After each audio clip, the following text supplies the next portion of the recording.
Bonsoir tout le monde. Aujourd'hui, on va revenir au français et à Eric Zemmour, la version européenne de Hafez Daraji, bien que ce dernier ne déteste que les Marocains, alors que Eric Zemmour déteste tous les musulmans et tous les Arabes. On va voir ce qu'il a encore radoté cette dernière semaine. Parce que, honnêtement, on part et on revient, on trouve Eric Zemmour dans sa même logique, dans sa même bêtise.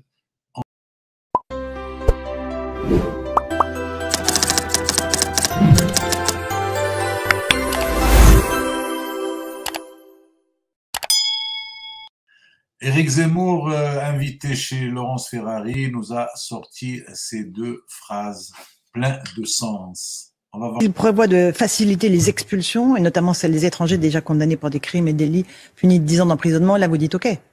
C'était dans mon programme, évidemment. Moi, je renvoyais tous les condamnés. Il y a 25% d'étrangers dans les prisons françaises.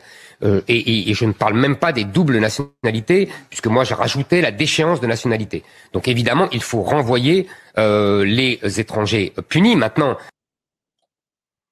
il faut renvoyer les étrangers punis. Je peux comprendre cette logique. Mais renvoyer les Français, les étrangers qui ont resté françaises, on va leur faire subir la déchéance de nationalité pour les renvoyer ou, je sais pas, parce qu'ils ont déjà une double nationalité. Et comment vous êtes sûr que les pays vont les recevoir? Maintenant, n'importe quel étranger ou d'origine étrangère qui commet un délit en France doit être renvoyé et déchu de sa nationalité. Quelle logique? C'est une logique d'une stupidité totale. Maintenant, suppose, monsieur Éric Zemmour, que l'un de tes fils, de tes frères qui avait beaucoup de casseroles, ait été envoyé et déchu de leur nationalité. Est-ce que tu aurais trouvé ça logique? On va voir la deuxième vidéo, toujours avec Laurence. Macron a tenté de le faire, je le reconnais volontiers, pendant 6 mois auprès de l'Algérie et du Maroc, et qu'il a calé, et qu'il a renoncé, qu'il s'est couché. Ben, il s'est couché pourquoi? La crise de l'énergie, je ne pense pas que la France dépend cruellement du gaz algérien. Il n'y a pas de gaz au Maroc. Donc s'il a calé, c'est que les intérêts avec ces deux pays ont un tel enjeu qu'il ne peut pas se permettre de complètement les saboter pour que ces pays reçoivent les Français d'origine marocaine ou d'origine algérienne ou d'origine tunisienne pour les recevoir une fois que leur nationalité française soit déchue. Et si jamais le Maroc décide d'appliquer les mêmes mesures sur les mêmes doubles nationalités, ils vont aller où? Quel pays va les recevoir, si ce n'est le deuxième pays dont ils détiennent la nationalité?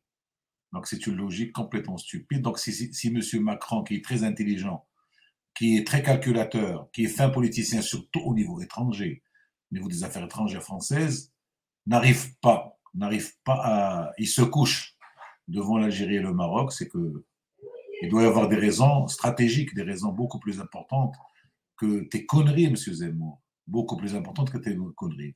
Et j'ai été voir quand même qu'est-ce qu'il dit sur son Facebook et je suis tombé sur deux posts qui sont complètement ridicules, vraiment complètement ridicules. On va voir le premier post. Les pays du Maghreb eux-mêmes commencent à sonner l'alarme face au déferlement migratoire. Ici, c'est la Tunisie qui veut prendre des mesures urgentes pour protéger son peuple. Qu'attendons-nous pour lutter contre le grand remplacement? Les grands mots, grand remplacement. Ça veut dire grand remplacement, si je dois comprendre avec mon intelligence réduite. Le grand remplacement ferait qu'un jour, il y aura une majorité absolue de musulmans d'origine arabe qui vont être les habitants de la France et qu'ils aient les diplômes nécessaires, qu'ils aient les places nécessaires, qu'ils aient le prestige nécessaire, alors que vous savez très bien, tout le monde sait très bien que quand on a un nom arabe, c'est très difficile de trouver un poste, sauf quand on en a besoin, en informatique ou en médecine. Médecine, parce que les Français ne veulent pas faire de garde. C'est une vérité, M. Zemmour. Donc maintenant, comment on va faire pour arriver à ce grand remplacement? C'est-à-dire tu es un prophète. Tu prédis le grand remplacement. Dire la France deviendra un jour un pays musulman, peut-être. Et pourquoi pas? La France est bien devenue un pays chrétien il y a 1000 ans, même pas. Pourquoi elle ne deviendrait pas un pays musulman, sachant que la France est un pays laïque et que la laïcité est très protégée en France, et très défendue même en France. Donc c'est des postes qui ne veulent rien dire, qui font peur à des gens qui ont mal, à des gens qui souffrent dans leur vie quotidienne en France, et Dieu sait qu'il y en a beaucoup.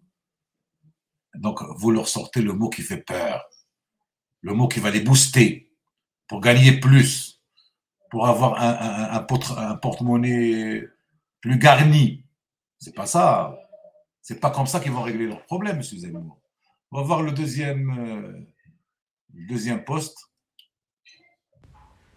Face à la submersion migratoire et à la lâcheté des politiciens, je dis aux Français qu'il n'y a pas de fatalité. Le peuple français peut et doit reprendre son destin en main grâce à un référendum sur l'immigration, seul moyen de la stopper réellement. Réellement, c'est l'immigration. Et comment tu vas faire le référendum, sachant que tu as eu 7% aux élections présidentielles? Déjà, quand on a ce score minable, on se tait, on se la ferme. Ça veut dire qu'on n'a pas pu convaincre, avec toutes ces théories de peur, toute théorie de terrorisation du peuple français, qui a d'autres chats à fouetter, qui a d'autres problèmes. Maintenant, si tu trouves que la France n'a jamais eu besoin d'étrangers, c'est que tu te trompes. Comment ça aurait été le cas et ils auraient accepté ton père ou ton grand-père à venir d'Algérie, de la Berbérie algérienne, de la région amazigh algérienne, avec une religion juive, mais il y a beaucoup d'Amazirs juifs. Et comment tu as pu émigrer en France si on avait appliqué ta logique après des vagues de migration russe, polonaise, italienne, portugaise, espagnole? Tu n'as jamais eu peur de grand remplacement. Le grand remplacement, c'est l'islam. Ben, si les musulmans procréent plus, un jour, pas dans 50 ans, pas dans 100 ans, un jour, ils seront majoritaires et à même d'imposer l'islam. Ça ne va pas être évident, parce que la laïcité en France aurait passé des siècles et des siècles. Et ce jour-là, on ne sera ni toi ni moi là, mais en attendant, tu feras moins peur aux immigrés, aux enfants d'immigrés, aux enfants d'étrangers, d'origine. Tu leur feras moins peur. Parce que tu défends les Français plus que les Français, mieux qu'eux.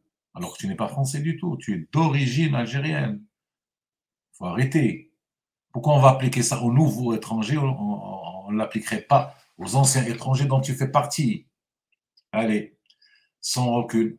À très très très bientôt. Au revoir.